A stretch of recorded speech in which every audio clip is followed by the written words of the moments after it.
Well, hello everybody, welcome back to Only Leeds Bros for a brand new subscriber show.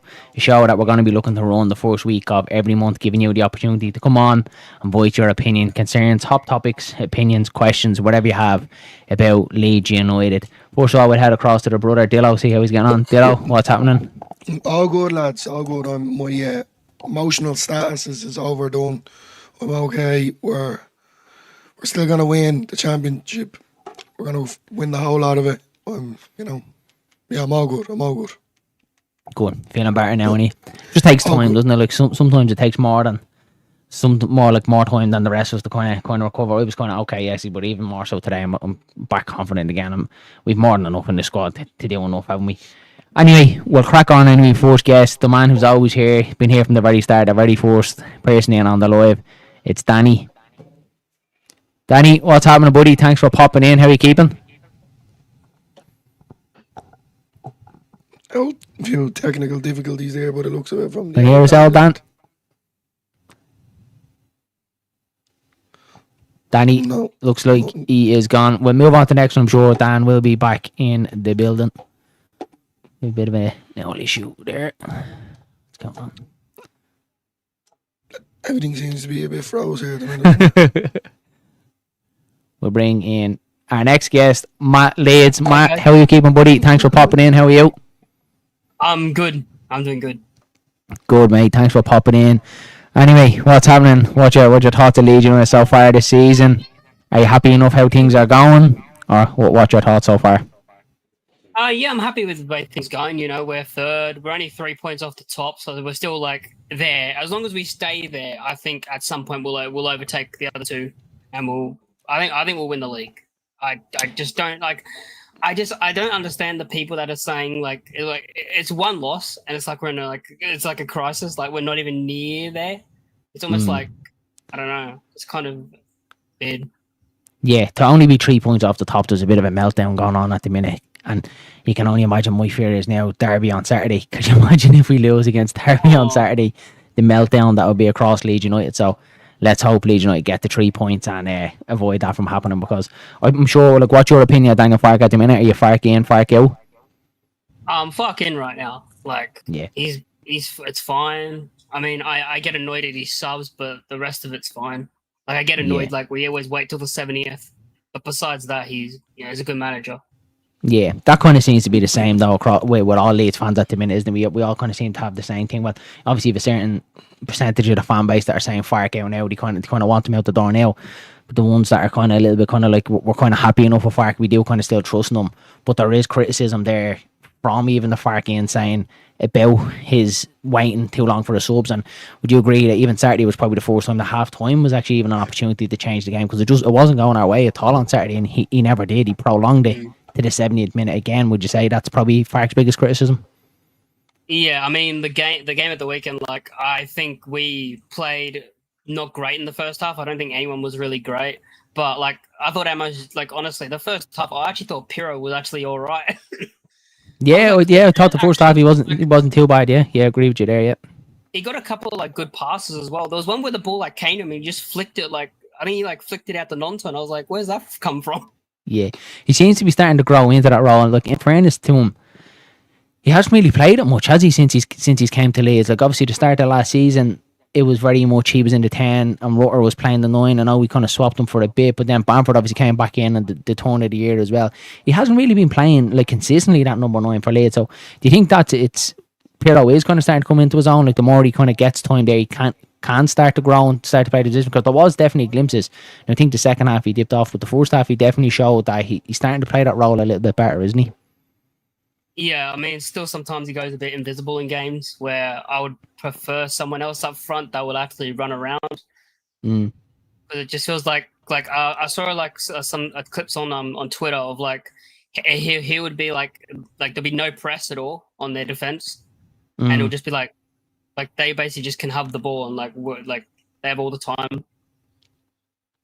Who would you say, Matt? Like, if you had the choice, who would you start? Would it be Pirro or would it be Joseph? Honestly, I don't know, because Pirro gets the goals and Joseph's been in front of goal. When he gets on goal, he's been missing the chances. I honestly,